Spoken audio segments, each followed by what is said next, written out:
What is up, everybody? Saturday morning, that means Hobby Hotline, episode 301 today. I am joined by Logan Victor. So I am the third wheel just tagging along for the ride. Good morning, guys. What's going on? Morning, sir. Saturday morning, man. It's a great day. If you're on the East Coast, it's 11 a.m. or shortly thereafter, because Logan reminded me to start the show today, which I appreciate. And if you're on a different time zone, well, then you know that, and I'm not going to translate the time for you. We got some mornings. Good morning. Happy Preakness Saturday to those who celebrate. See, Logan, right off the bat. Perfect. You know what? All right. You're going to have to school me a little bit. Mystic Okay, Dan. so those are the horses' names and the odds for them to win. Okay. Now, the one horse was scratched because it had a fever, so it says scratched. Is it a micro scratch? No, that's a PSA slab. We'll talk about that later. Okay. Mad City Brew, good morning. Vintage Goats, good morning. Ruben, it's an all specs crew. Yes, three guys who can't see without glasses. Yes. That is 100% true.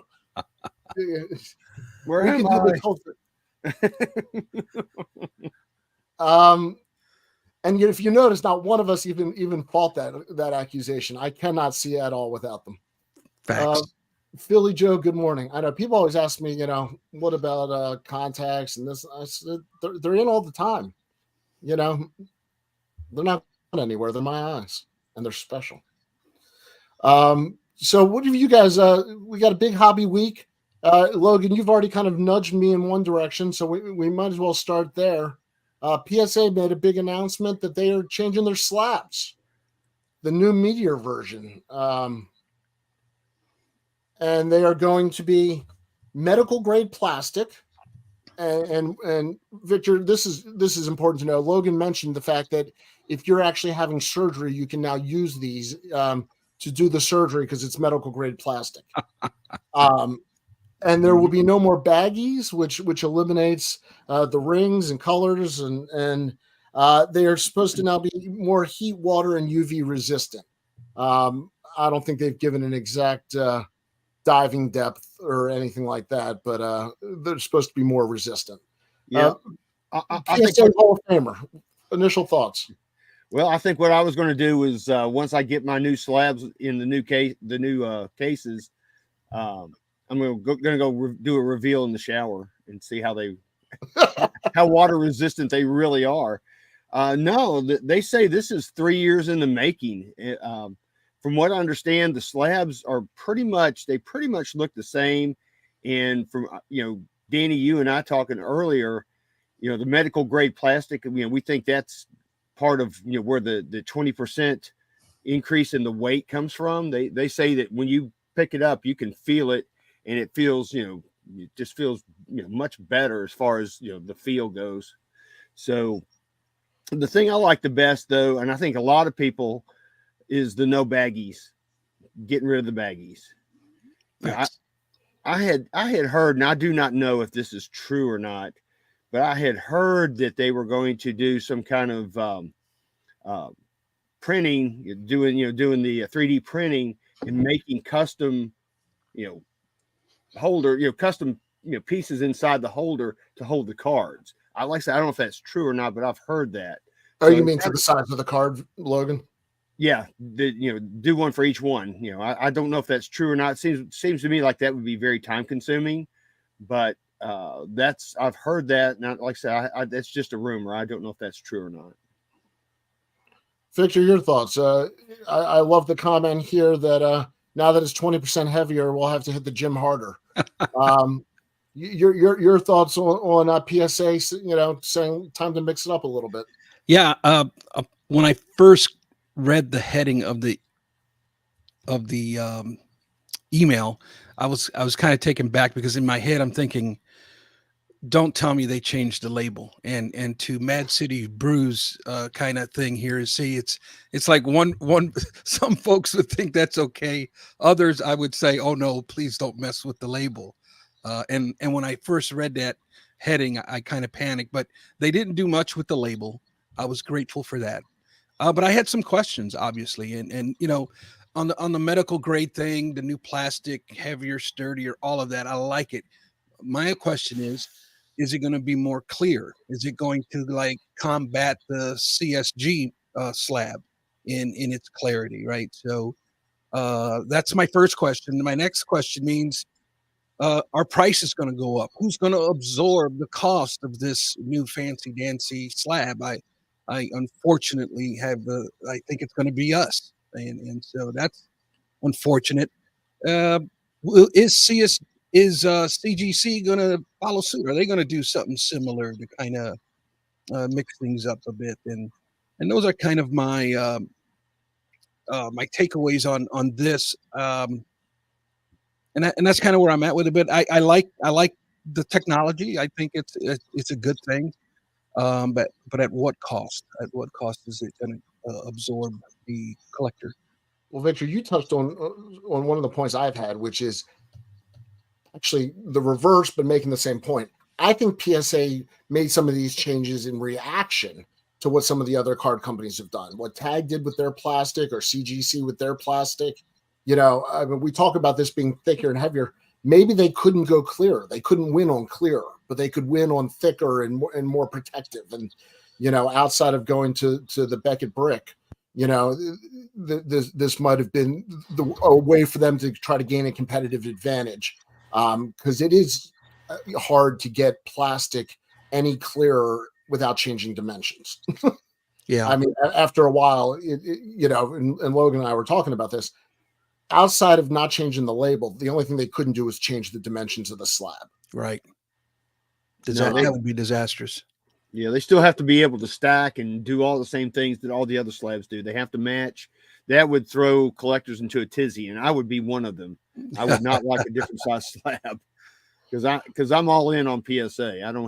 I've got very few, you know, anybody else BGS or CGC or anybody slabs. I've got all, you know, 99.9999% is PSA. So yeah, that would be a killer. But I'm thinking maybe with this medical grade plastic that maybe it will be clearer. That because they didn't mention that, you know, Ryan Hogue did not mention that when he did his video. And I thought for sure he would say something about that. So I don't know if that implies that it's the same or they just forgot. You know, I don't know. I do appreciate, to me it seems anyways, that they are listening to the consumer, right? A lot of these things are things that we have been requesting for quite some time, and it seems like they really took the step on the HR side of things to really listen to the consumer and give the consumer what they want. So in that aspect, A+. And I'm going to put it in the chat right now. I'm just putting best looking slab ? Because they did not change the look essentially, except for the baggy, which is significant. I think they tried very hard to keep that PSA look. And so I'm just curious from an aesthetic only point of view, you know, did they need to do anything else, or does everybody like the PSA look already and they had to do everything they could to not change that come heck or high water? You know, that they had to leave it the way it was. White Sox Tom says Tag. A lot of people loves the Tag slab. They don't pay the prices for Tag, but they like the slab. Logan, if you weren't a PSA Hall of Famer and you did not have 99.95% PSA, is there somebody else's slab that you like the look of? And I think a couple people may have just hit your answer here. But well, you know, I know there's a lot of love for SGC right now, but I'm not a fan of the tuxedo, so that I'm going to rule that one out. As far as clarity is concerned, if I'm looking for a clearer type slab, probably CGC would be one that I might like. But I'm not making you leave, buddy. I'm not making you switch. Don't worry. No, I know you're not. But I was born and raised on PSA, so I kind of have followed that path. And like I said, I'm all in on PSA. But I like Beckett slabs too. Beckett slabs are pretty, they're pretty stout. They're thick. I mean, I got a card the other day that I'm going to crack out, and the thickness and everything and how sturdy that thing is pretty impressive. Yeah, I've always heard they were some of the hardest to crack just because of that. Yeah, they are. But the one I got, and we can maybe show it later if we show any cards or anything. I'll show the card that I picked up. But yeah, going to crack this thing out is going to be a bear. You got it with you? And, oh yeah, I got it with me right here. Yeah. I'll show it. I'll go ahead and show it right now. Show right now. And it's not even a racing card, believe it or not. This Victor is and I are both caught off guard. Yeah, I know. Everybody's shocked. But yeah, it's okay. It's not motorized racing. Yeah, it's still racing. It's human powered racing. It's Lance Armstrong. This is a 2008 History of Nike card. These cards are really hard to find, and I've literally been looking for this card for probably 10 years. Wow! And this popped up, but it's a great set. It's got Michael Jordan in there. It's got Lance Armstrong. It's got Tiger Woods, Bo Jackson's in there, Mike Schmidt. There's a lot of people in this set, but it's a very tough set. I think that they only made like 150 sets from what we understand, and they were just handed out, at Nike. So, the chances of them getting into collectors' hands, are tough because people are going to take those things and just throw them in the drawer or whatever, or throw them away. They just didn't care.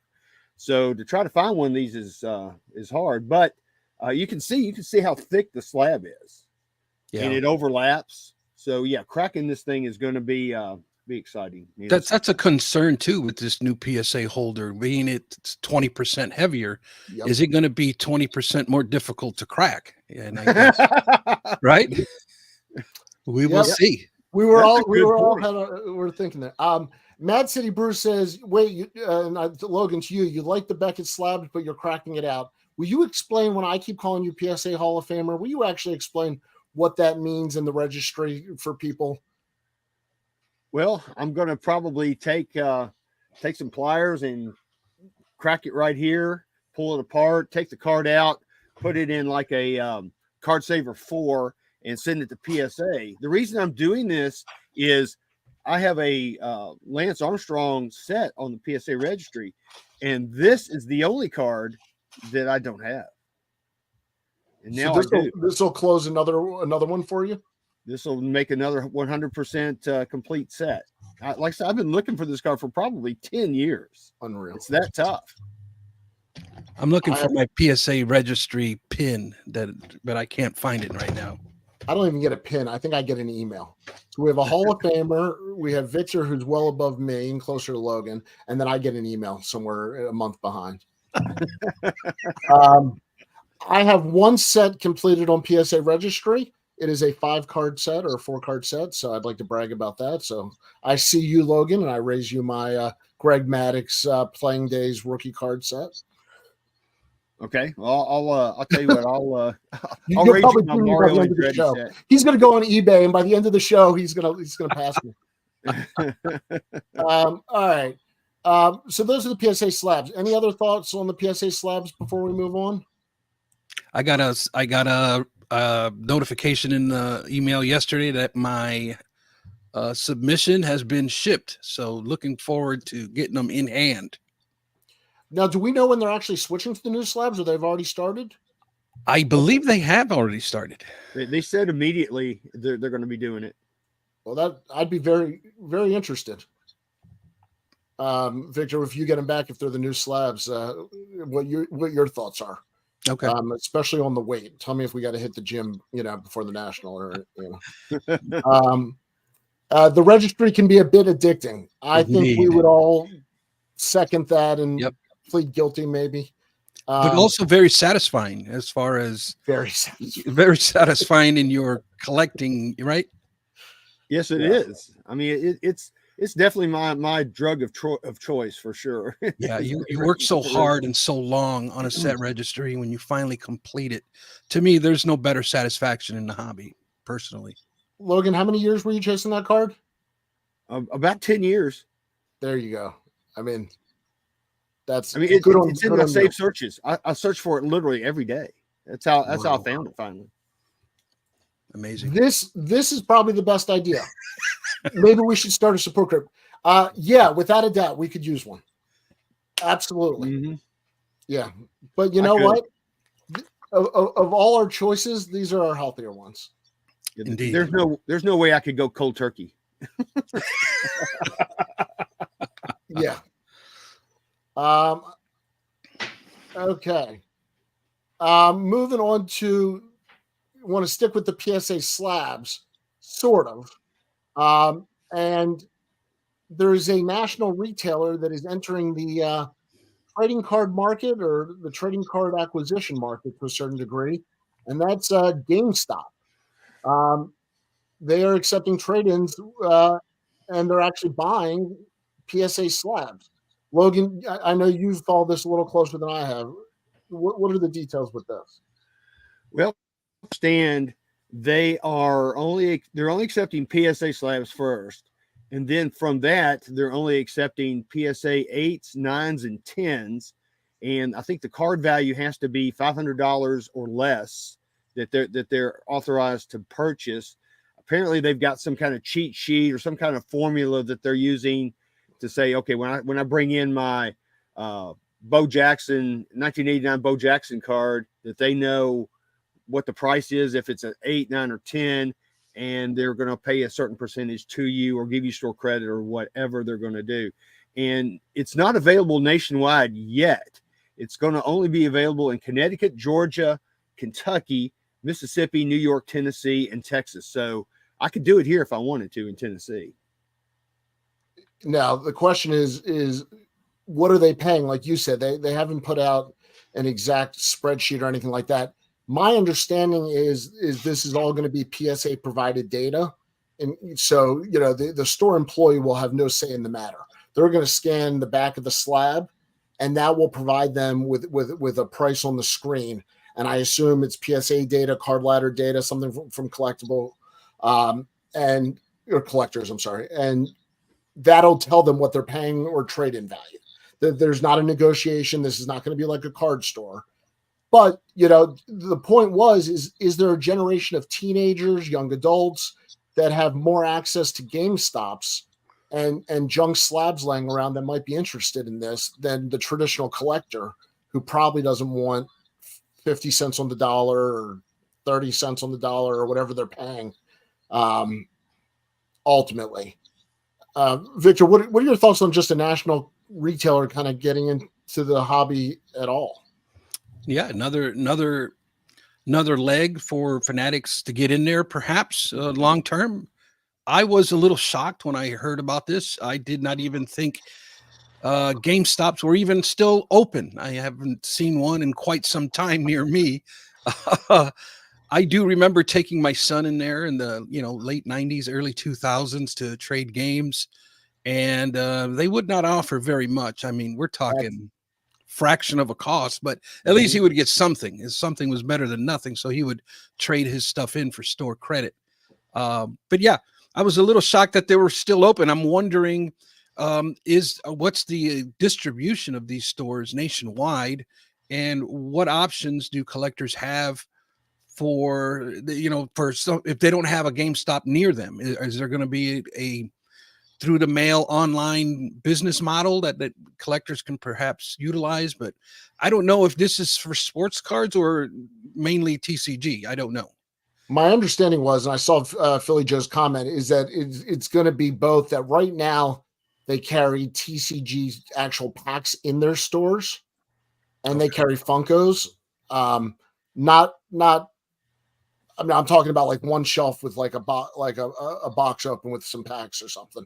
But they do have that. They've had that in the stores for a little while. And right. Logan, correct me if I'm wrong, but my understanding is this is applying to sports cards very much. Yes, yeah, they're going to be doing sports cards and TCG cards. Like I said, they're only going to be PSA. My question is, what are they going to be paying? And Danny, I have to agree with you. I think this is more geared towards the younger type collector flipper, because I don't see anybody like myself going to GameStop and selling cards. Right. Yeah. Or you guys. I don't see you guys going to do that either.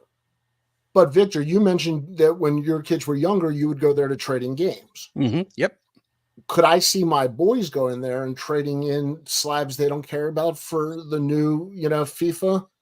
Sure. Yeah, I mean, yeah, I could, because it's not like they're selling it on eBay, directly themselves. A Yeah. lot of these kids, it's just stuff laying around the room, and the amount of slabs that are out there right now, I think, are being very underestimated. I think it's truly kind of a junk slab era right now. So I think there's a lot of cards that are going to fit in that under $500 PSA 8, 9, 10 range that people will be happy to get a couple bucks out of. Sure. I think it's a great business move for GameStop. Maybe perhaps throwing some bait out there to see if Fanatics can join and give them allocation or give them a buyout or give them a partnership. It could be big picture. That could be what's going on. It's a great thought. Now, another question that I have too is, okay, GameStop buys these slabs. Do they resell them in the store, or are they shipped back to the GameStop mothership where they list them on their website? Because I looked at their website last night and they do have some PSA slab cards for sale. So I don't know how that part is going to work. Now you're getting into the tinfoil hat brigade there, Logan. Rumor on if they're already up on the site, now I'm curious. Rumor on the hobby streets that it's going to the repackers. Oh, duh.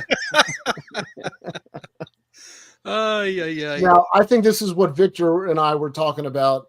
GameStop gives you $2 for a slab, then puts it on sale for $50. Yep. Let me tell you something. Try buying any sports game the day after the next year's announced. Yeah. Your value goes woo, you know. So I guess they're going to be using the Pawn Stars model, I guess. Yeah, really.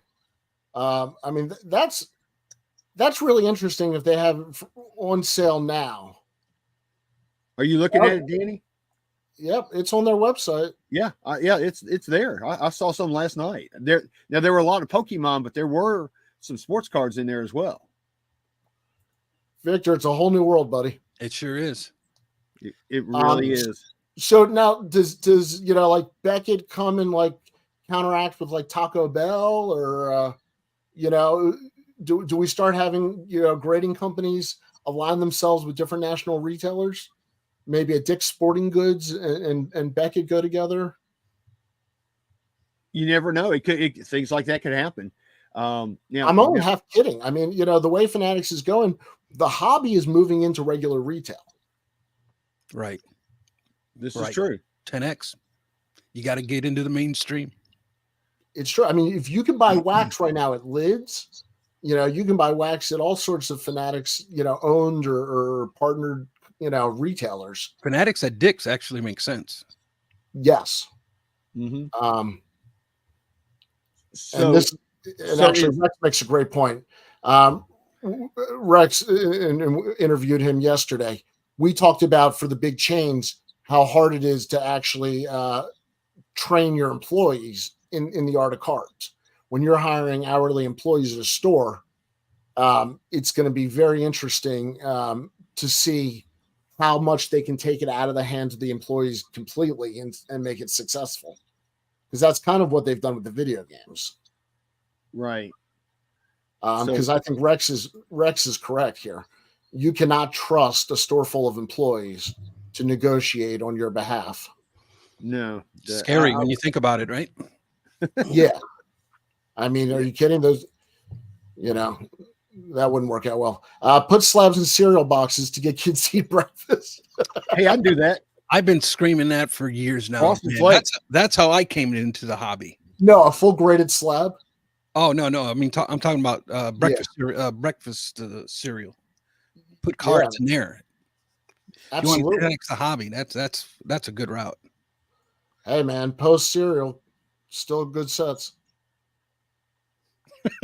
Trade your Wander slabs for a cheesy Gordita Crunch. See, if you move it to Taco Bell, you got all sorts of different partnership options. So I got a question. So do we see these younger collectors going to shows trying to find some of these slabs that are very low priced, since this is the junk slab era that we're living in right now, and then flipping those and going over to GameStop and then getting, making money and, getting credit, or, getting a video game they want. That's an excellent point, and they probably will. Absolutely. I think you'll see that happen. Yeah. I mean, and to Rex's point, nationally, can you train thousands of associates to spot fake or fake slabs?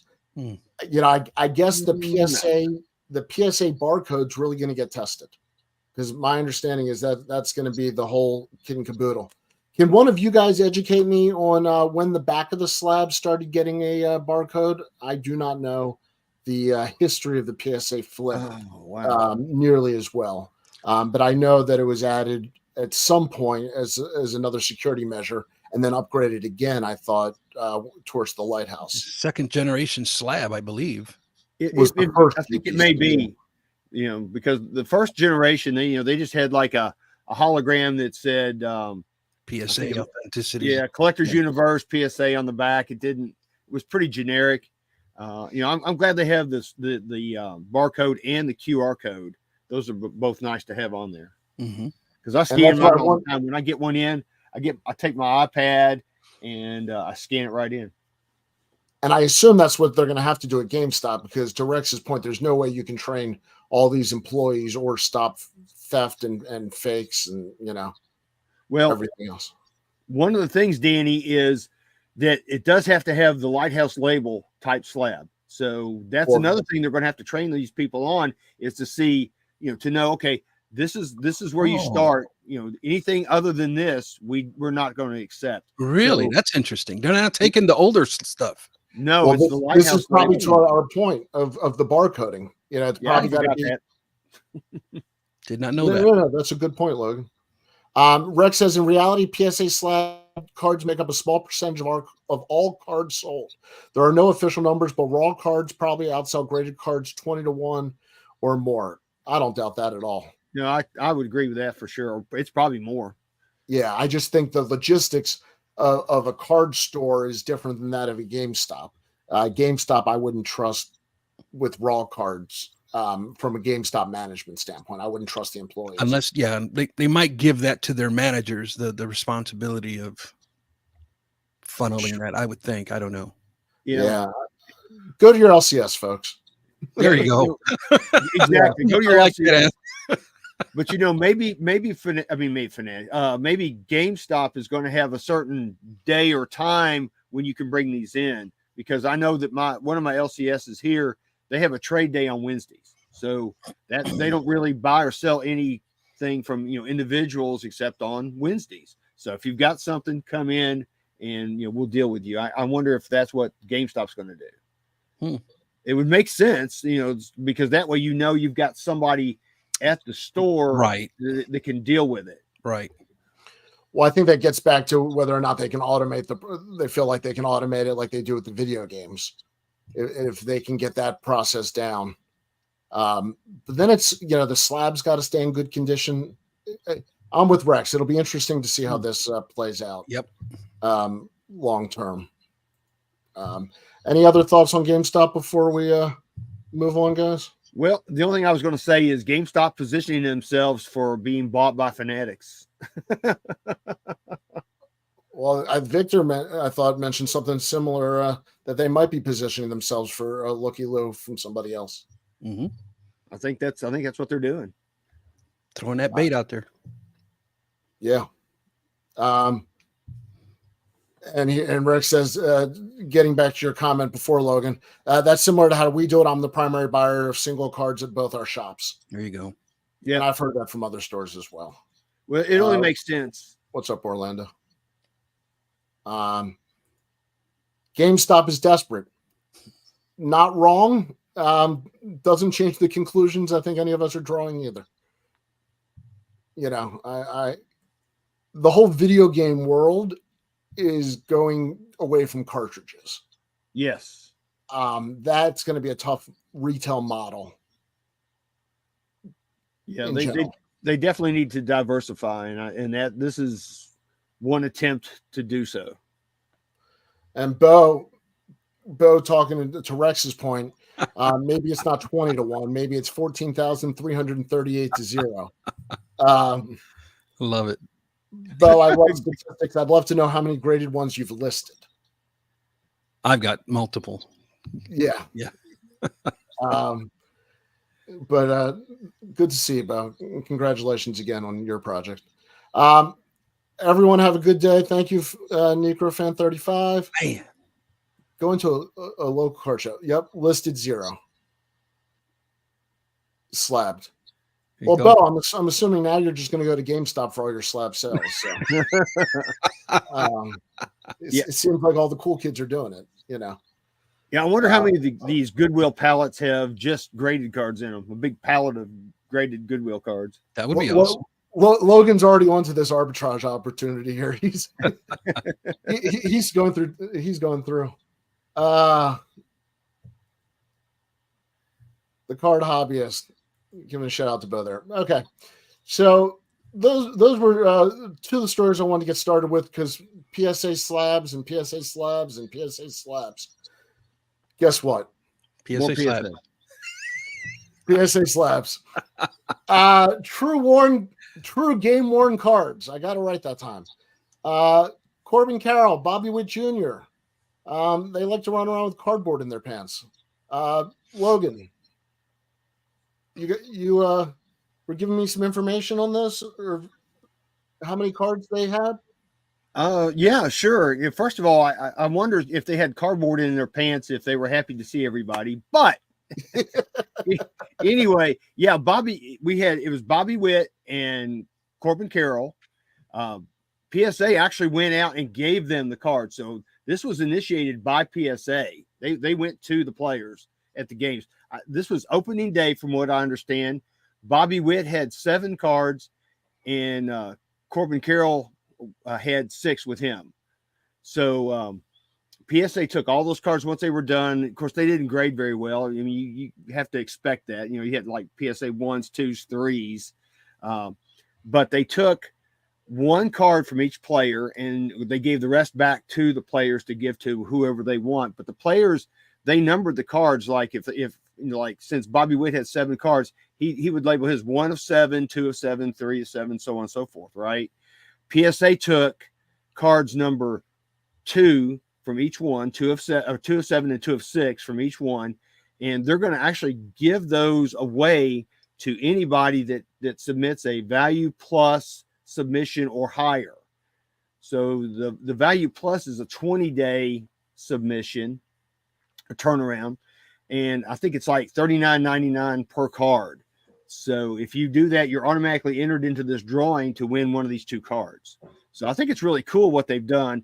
I know Victor, we talked about it and we said, it's kind of gimmicky, but I like it,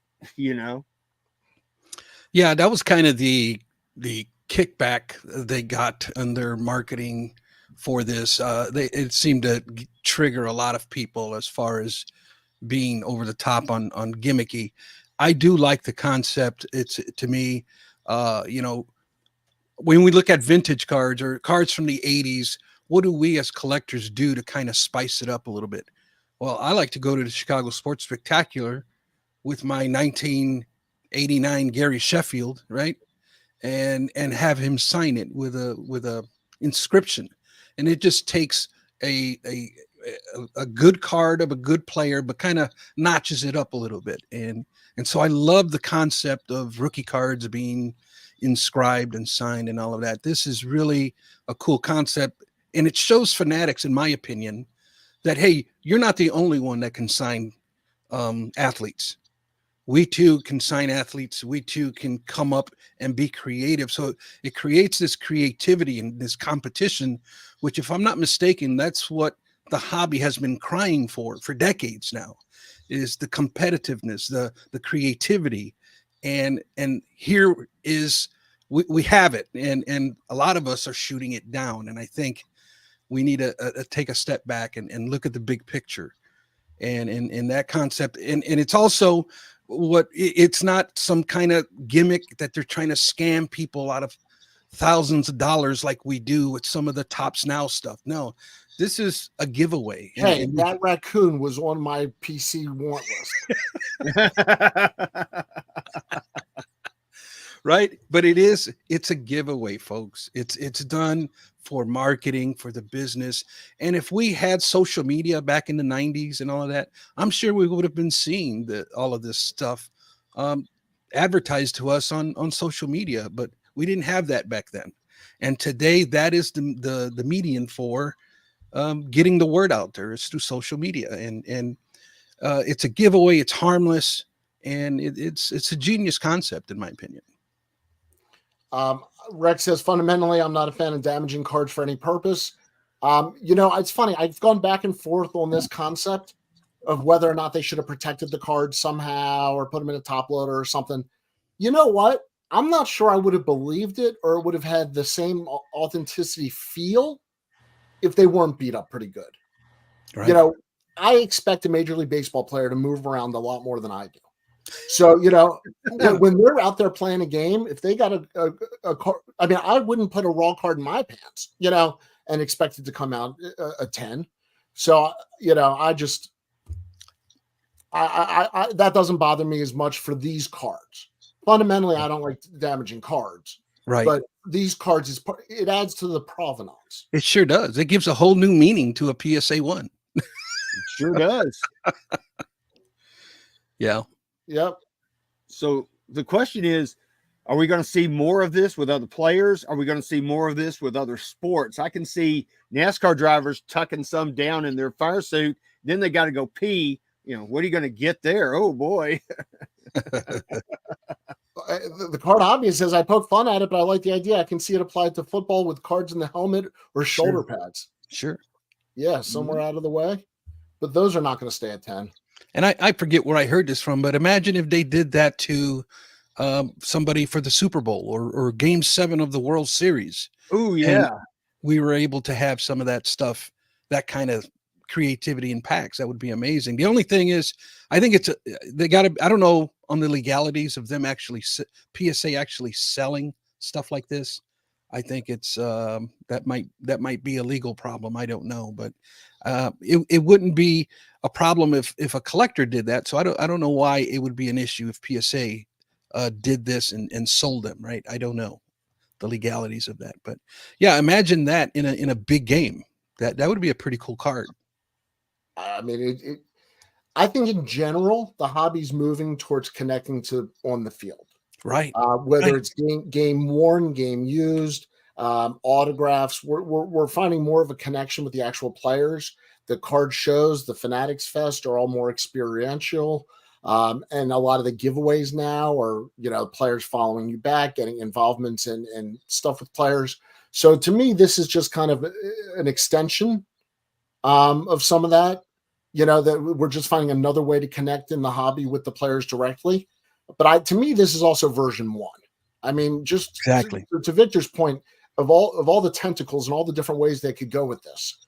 To me, this feels like a good way to try it out. They didn't really announce it in advance. They I think saw if there was any backlash or if the leagues had any kinks to work out or anything like that. And I think it's interesting. Obviously, the chat room doesn't completely agree with anything I say, but specifically on this one, I'm ducking and dodging trying to get comments that I can put up here. Sorry, Logan, go ahead. And I said I'm on record for liking this. I like it, and I don't submit at the value plus range, but I will probably submit one card at value plus just so I'm entered, because if you don't enter, you can't win. So who knows? I mean, all it takes is one, so maybe I could win. I don't know. We'll see. I mean, it would be so cool. It really would be. And we were saying before, it's the first game worn cards in history, slabs, or that we know of. Right. I'm sure there's a story somewhere, and if somebody knows it, I always like to learn. Put it in the chat room. But this is the first time I've ever heard of a card actually going onto a field purposely with a player. The concept is genius. Yeah, I love it. I mean, the closest thing I can remember is when David Wells bought Babe Ruth's hat and wore it. and then they made him take it off, and but that was different. They find him. Chad, I don't want to right turn this whole show, but the short answer is no. Chicago is the spot, man. Chicago is the bomb, no doubt, man. Yeah, so I'll be glad for the next 3 years. I hope we can ruin your morning there. Maybe he just bought his VIP ticket. It's his first national. Chad, it'll be wonderful no matter what. Yep. It'll be wonderful, whatever what. Yeah, thank you, Michael. All right, so definitely wanted to just talk about that a little bit because I think it's a cool concept, and I forget which one of you just said the competition for creativity. I love that idea. Mm-hmm. That with the card designs and the marketing, it's got to be. I think the biggest thing in the next 12 to 24 months for Fanatics, for Panini, for Leaf. I mean, it's not just signing athletes. Eventually, everybody's going to sign. More or less, everybody's going to have a contract, and you're going to be judged on the cards. Yep. And so that's something to be said. The break said, imagine said player scores a touchdown and pulls the card out in the end zone and signs it. Nice. Nice. That's pretty cool. That's the Chad Ochocinco version. Mm-hmm. Have you guys seen the cards that PSA is giving away? They're not only are they autographed, but they're also inscribed. With either statistics or something. Yeah. So it's more than just an autograph. So it's even more personalized than just like getting a card autographed. And they're both PSA 3s that they're giving away. So wow, PSA 3s. Well, which means they don't qualify for GameStop. That's right. Yes. Now, I'm wondering how, because this ends, I think June 30th is the last day, for, I guess, submitting or whatever with the Value Plus. I wonder how they're going to announce this. Are they just going to just blindly put it in your submission, or are they going to, what are they going to do? Can you imagine checking your submission and getting that back in return? That would be awesome. You just there it is in front of you. Well, I hope they put a note saying you're supposed to have it. I'm sure. Otherwise, I'd be trying to get a number. I got a Bobby Witt card here. Did he lose one? Yeah, somebody who doesn't know anything about it. Go, what is this? Right, exactly. Here we go. Thousands of autographs of every player, so they are unique, especially for player collectors. That's an interesting concept. It's a type of autograph collectors have never been able to get before. Is on a player worn card. That's true. They've held it in their hands. They've used it. They played with it literally, and then they've autographed it and then they give it away. Rex says the main reason he thinks it's hokey is that the cards are not designed to be worn. Has jerseys, socks, etc. That makes sense to me. These do not. Understand your point. To me, this goes along with photographs and other things. They don't necessarily have to be worn to be part of the moment. A type 1 photograph can be part of a moment. And I think these cards are part of a moment. I wouldn't be surprised if they start getting attached to specific games and moments more on the slab themselves. And just getting back to this point from before, Logan, your understanding was GameStop was paying their typical pennies on the dollar, right? I just don't see GameStop paying a lot of money for these cards. I just don't see that. But like I said, it's more geared. I think it's more geared towards the younger collector, the ones who, who are playing video games or in that, who are in that. So I just don't see them paying a lot of money for these slabs, especially a PSA 8 or 9. Maybe a 10, who knows? Well, let me ask you guys a question. Companies have done hair samples before, like a strand of hair, I don't know how to ask this without it sounding weird. Is one cooler, weirder? People are making funny comments, but that's something that we've kind of accepted is that we'll take, especially a deceased person's strand of hair, put into a card. And I think it's slab that puppy up. I think it's kind of awkward, personally. That's just my personal conviction. For human beings, yes. Yeah. Now, I will say this: since today is the Preakness, I do have a card with a hair from Secretariat. See, I do have that. Now, and I find that cool for some reason. Now that's kind of cool because it's not from a human being. I'm with Victor. Having human hair, that's just a little creepy to me. It's like here in Memphis, the lady who used to cut Elvis's hair, she kept all that hair. She has it. Yeah. Ooh. So see, if I know my barber's keeping, I want to put it back in. Kind of creepy. All right. And then there was one other topic I wanted to try to touch on here, and I was very, very interested also in the chat room. And this goes back a little while when it was first rumored and announced. eBay buys Golden in trade for the eBay vault or something like that. Sorry, we just set off the chat room for a second. Let me catch up here. We did, yeah. Everybody's talking about the hair now. Yep. I should have known it when I went there. Good job, Danny. Hair and other human relics have been collected for ages. None of that stuff interests me personally. I'm with Rex. Yep. That would be a good live stream. Go to GameStop and do a test run on slab selling. I think you're going to see that coming out in the next week or so with some people who live near those stores. If you follow different people on YouTube. You need medical grade plastic for slab hair for sure.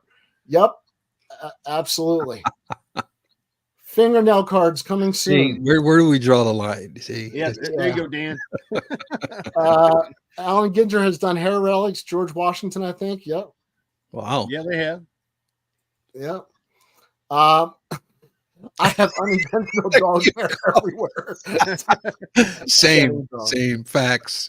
Yeah.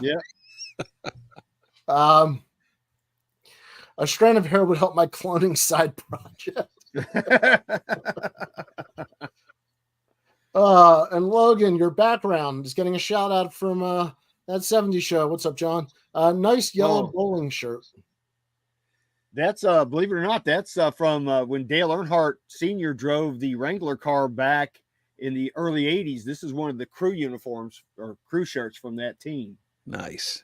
So yeah, the hair is a no-go for me. Maybe the Secretariat, but wow, I didn't. I got caught off guard. I should have known better. Love the chat room. Mwah. You guys are fantastic. Yep. Okay. So eBay buys Golden and traded for its vault. I want to summarize a couple things here, and the reason that I want to talk about it is if somebody now wants to grade a card with eBay, grade a card with PSA and sell it through eBay, they can do it. One flat rate. Mm-hmm. I mean, that's light years from where we came from. Guys, think about when we started collecting cards. Pre-grading, pre-internet, and now you're getting them graded internet and you're not even touching the card if you don't want to. You can send it in. What do you guys feel about the hands-off for transactions? Do you like the simplicity, or do you miss having it to go through your hands at some point? I think the simplicity is great for people who want that. I'm a touchy-feely guy. If I buy a card, I want it in my hand. So for me, it doesn't matter. But there's a lot of people that are wanting to flip and do things like that. This is great. It's going to be great for them. U.S. Sports Cards won some Hobby Hotline National Relic cards this summer. There you go. Yeah, exactly. Great for flippers. Yep, that's what I think. Great for flippers. Yep. Is just the way money is transferred anyway. Who uses cash anymore? I don't. It's funny. You go someplace that requires cash, and it's interesting. You get caught off guard. All right. Well, I think the idea was we can play guess where the hair came from. So you guys, I got 3 children at home, and it's nothing like this. Yeah, this eBay to golden trade, it doesn't do nothing for me because I don't play in that realm per se. But I can see this being, beneficial for those who play in that arena. Somewhere between the $5, $10, $15,000 cards, that kind of thing. What if it's backwards? Would you buy a raw card on eBay and have it automatically sent to PSA and then sent to you to get graded on the way? It depends on the price. No, I usually need it sent to me because I need to see it. That's what I'm asking. The pictures and the scans aren't enough. I need to put it under my own light. So for you, there's no savings because it's going through your hands one way or another. Correct. Yep. It's interesting. Now, the new concept of PSA giving you the option to shoot it straight to eBay. I like that concept. I even considered it with this last submission that I got headed back. My only thing is they only give you the 7-day auction. I'm not a fan of doing the 7-day auction. If they would allow me to set it up as a buy it now, I would have sent most of my submission directly to eBay. But they are forcing you into a 7-day auction. A 7-day auction, right? And sometimes you can get slaughtered in them 7-day auctions. Yes. Yeah. Abel agrees with you, Victor. No to buy raw, need to see the card. Yeah. And that's what I was wondering. We're going to do some auctions that way for sure. I mean, if it's a new, like a new release, you might, but I still need to see it. Yeah, no, I definitely on a product that came out 2 days ago. You're probably a scan or a picture on both sides can probably suffice, but nah. Yeah, I do see the value in it for some people. If I were buying a lot of cards, a single lot of cards, and they're all the same card, and I know I'm sending them all in anyway, I don't, I'll just send them in. If it's a vintage card that I'm doing for one of my sets, and I don't care what the grade is, I just want it graded, I feel a little bit more comfortable there. If it's a card I'm picking and choosing whether or not I want to send in, yeah, I'm the only one. I've got to touch that card. But there might be something to it, right? Because it's the thing about a lot of this stuff is being first to market. So if I pull a pack of, let's just say the latest Wemby Panini Select, and I pull a pretty rare parallel, and I want to get that off to PSA as soon as possible. And I want to get it on the market as soon as possible. And that it might be a good source in that kind of concept. And that's actually one of the scenarios where somebody hitting the lottery card. Right. But for some people, the lottery card is a $500 card. So for some people, Victor, your point is going to be 100% accurate, but for them, it's just at a different scale on the financial. Right. So you may have people for a $500 card that want it graded as quick as possible and for sale as quick as possible, and they want to cash in their $500 because they just bought a $25 blaster box. Right. So I think your thought process is dead on there. Yeah. And Rex piggybacks onto that. Speed to market is one benefit of modern cards. Reduced shipping and handling time is beneficial for all buyers. Yeah, that's another good one. Also, is reduced. Anybody who's ever bought or sold online, the shipping time, I don't care what you say, is annoying. None of us like it. None of us like doing it. None of us like sending them out.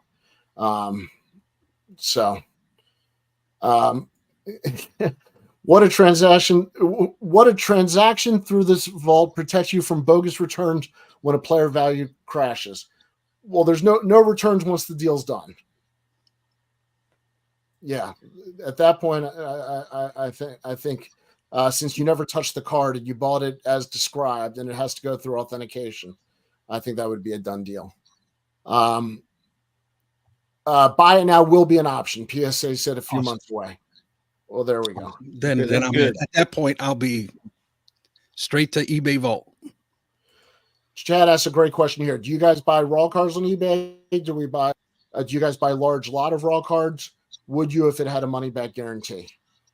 I do buy some raw, and I would definitely buy more with a money back guarantee to some degree. But to me, it's about the card. It's not, I usually know what I'm looking for. Yeah. I'm not usually buying real high end stuff for my PCs. I collect 2 sport athletes. Brian Jordan is not a real expensive card. Not a lot of fakes out there. Yeah, I buy a lot of raw just because of the vertical that I'm in. I'm a NASCAR guy, so there's not. I mean, there are a lot of NASCAR graded cards out there, but the ones I want are not graded, so I have to go ahead and get mine graded. So I do buy a lot of raw. I do too. I buy a lot of raw, and I usually like to create lots with a dealer at a card show. It's where I buy the most of my raw cards is at card shows, and I'll put together a little package deal and try to negotiate it that way. And then from there, I can decide what I want to do with the card, whether PC it, whether listed on eBay, or if it's good enough or worthy enough, send it to get graded. What percent do you think you get graded, Victor? 10%? I would say probably somewhere in there. Yeah, not much, because some of it is low end. It's not worth it, but some of it, once you get it under a light in a dark room, and you start seeing flaws pretty quick. Yeah, I always say the people who buy the best also sell the best, usually, because you're looking for the same things both directions. Mm-hmm. All right, guys. Any other thoughts on this? Well, Logan, you ready to become a Golden Auction Hall of Famer, or are they now the enemy now, or how does that work? I don't think they have a Hall of Famer for auctions yet. It's a one-man hall. He made it himself. He did. All right. Well, I always got to ask, what are you guys doing hobby-wise this weekend? Logan, I know you already showed us one of your cards. Any new pickups? Any hobby activity? Well, I've had a few pickups. I mean, you guys know me. I like to do my sophomoric slabs on eBay. So I've kind of gotten into this deal where I'm looking for players with unibrows, like Rick Hampton here. and I got another one, and I remember this guy, and I'll probably butcher his last name. Is Tom Phobos, I believe is how you pronounce his last name. Wow.